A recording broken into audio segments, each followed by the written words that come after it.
Alright, check it out. Today we're going to go through a little animation style tutorial or a little DIY thing. I basically had this idea for a while that I wanted to do a little spray paint animation down here in the corner or subscribe kind of notification over on the side, but use it with almost like a stencil style and have kind of the black ink splatter around in the background. And rather than do a formal animation of this, I thought it'd be cool, go old school and really traditional, and actually make this through kind of a green screen effect. So I think to start off I'm going to need a large kind of green poster paper and then actually have the stencil laid in green as well.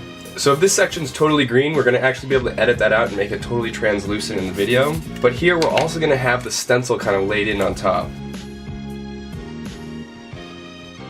So the black stipple is meant to represent that this is going to be painted green originally as well. And then as we spray paint this with black, we're going to get black overspray all around here. And then we're also going to get all these sections filled in with black.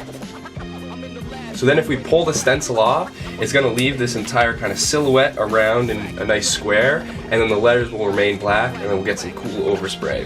So I've been thinking about my camera angles to film this. So if this is my camera, and I'm shooting in this direction, spraying onto my little square here, I'm going to actually have to be spraying from either below or above the camera, and having my spray paint come from here. So that way the can in my hand is kind of out of the way, but then we'll also be able to see the full square over here. I also thought about using like a transparency film and actually filming from this side and kind of spraying through on the translucent, but I think I lose some characteristics of what I can actually do with the stencil. For that reason we're going to go straight forward, and I think the animation of actually having my hand peel off the actual stencil will also look pretty cool in frame. Now that I've kind of laid out my thought process, I need to make a stencil. I'm going to cut down the square afterwards, but I definitely want legible letters but still have a little bit of style in them.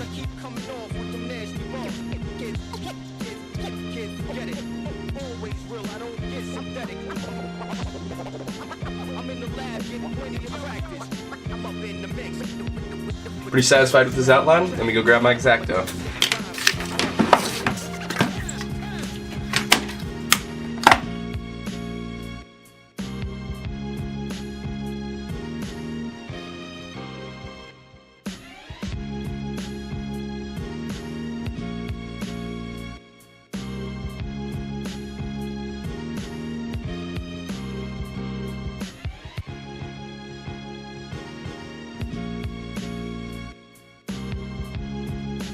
Cut through a little more than I'd like down here. Just gonna tape it up and recut that section.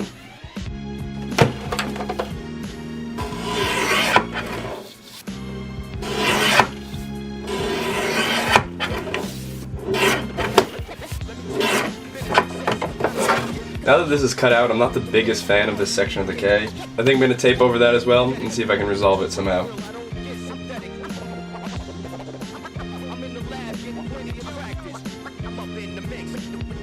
I think a small hit like that would look a little bit better.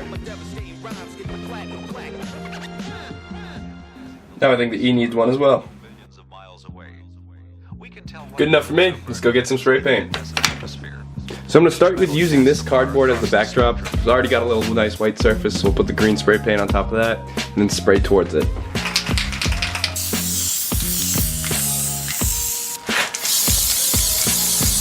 So one coat's probably enough on this, but I'm going to double up just because we got a little bit of inconsistency where I put that tape. I'm also going to add double section on the back just so none of these streaks show up. And then we already got a preview of what I was going after.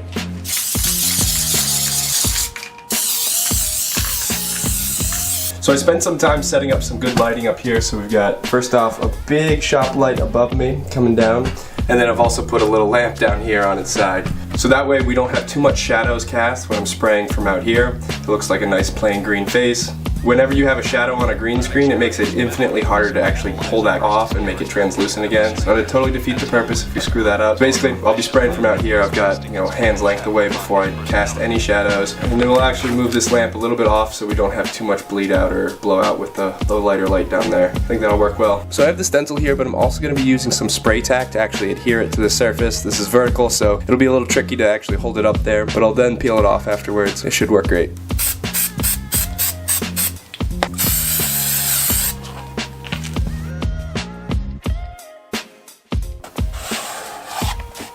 I've set the camera as normal to the surface as I could, as well as I'm just a little concerned about the underline of each of these letters. So there's a slight bit of shadow being cast down there, but we'll see how that works out. Maybe it's not too big of a deal. Got a can Vinylac here. I think we got a level 5 on top of there. Basically just gonna do a quick pass, trying to keep my arm as in frame as I can, and that way when it is cropped out in the image it doesn't look too awkward. Alright, here goes nothing.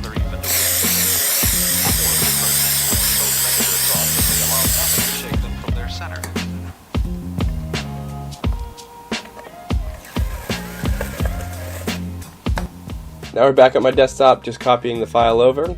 Let's see how it worked out. I'm going to edit this portion in Corel Video Studio Pro. I can't say that I really recommend using this program. It's pretty fragile and ends up crashing on me quite a bit of time, but I've kind of been using it for a while, so I'm just used to working with it. The unfortunate thing is I actually have to make proxy files for anything that I edit. It actually doesn't utilize my graphics card, so it just uses the processor to actually edit down everything. So everything's crazy slow and just buffers the whole time if you actually just use the processor in full resolution. Now the exact features of this process might be a little bit different depending on the program you're using, but more or less it's going to be the same process to just green screen something out and then edit it over on top of some other footage. So let's go find where I actually start. This looks like a good one. Right before my hand comes into the frame. That'll give me some proceeding time before I start. Pretty much finish up right there, so we'll just trim it down. Oh, forgot about pulling it off. So pull it off, and good to go there. So it looks like I might actually need to orient this to the bottom right of a screen, just because my arm is coming out of the right edge of this frame, so I might have to just always put it on the rightmost edge of the next video. Now with the overlay track, I'm going to head over into my options and go into mask and chroma key. Basically we can apply an overlay option, pick chroma key, and then we can pick our green without getting too much in my hand. I might have to mask out the top of this image later, just because you can see up here you got a little bit of the non-green section going. Take a preview of that. It's looking good. Hopefully it holds true and we can see negative space in the background. Right on. Alright, seemed to work pretty well. Pleasantly surprised with that. Definitely have to maybe try it out with some other things in the later time. But let's do that cropping section. So let's open up Photoshop. Now this will be pretty universal between any program. You're basically just going to create a mask that'll essentially erase any area of the image that you want. Probably get away with doing a straight line up there. I don't cross over top of anything really above this. So I'm going to take a screenshot of that just so I have my general size. It looked like I was pretty safe for anything. Let me first crop 16 by 9. If I remember correctly, the white section is the area of the image that's kept and the black is what's removed. I don't think it takes JPEGs. It might have to take BMP files. Now let's go back into Corel, mask and chroma key, then also mask the frame, import one. We are converted to 8-bit. Cool. It looks like we got the correct thing masked there. Looks like I can only do one at a time, so I might have to mask this and export it and make that green for the time being, so we can easily just green screen that out as well. Right, now that we're done, let's go in and actually add this over a sample video and see how that works out. I think my goal is to just have this be a nice overlay on top of the videos, not have to mention, but it'll be a cool little addition to add to it. I definitely don't need to even fit it to the screen, but I will anchor it to the bottom right. And then let's go into that option. Mask and chroma key. Looks good, everything's invisible. Let's check it out.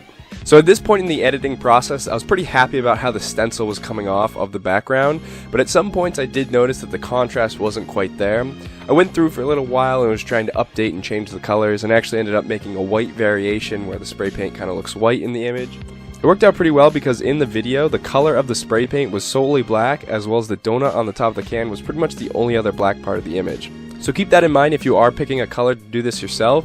You might want to pick something that your can also doesn't quite have, or it does represent on the color donut. It'll make it easier to change that up in the post, especially in this case where I was losing a ton of contrast with the black off my image. I wasn't able to actually add like a drop shadow or anything to this, and in that case it really kind of just fell apart in that if the image was dark at all, you really couldn't see it much at all. Alright, that looks pretty good. Well, I'm glad you guys came along the road to learning how to do this little animation. I definitely want to do some more, maybe do a subscribe feature or a like or a comment feature as well. So we'll see how those come out now that I've kind of established the required things that I need to actually perform to make these little things. And hell, be sure to try this out yourself. green screening is kind of fun, and depending on the program you have, it might be a little easier to work through than this. Now let's try this for the first time formally. If you enjoyed the video, please feel free to spray that like button. It goes tremendously far here on YouTube. And to wrap this thing up, if you enjoyed what you saw, feel free to subscribe as well. I post weekly art related, mostly graffiti related videos. This is a little kind of hybrid stuff between graffiti and art and online tutorials. So be sure to check out some of my other work. I posted a super big review last week. A lot of people dig it. So feel free to check that out, or another random video on screen right now. That's gonna do it for me, guys. Peace.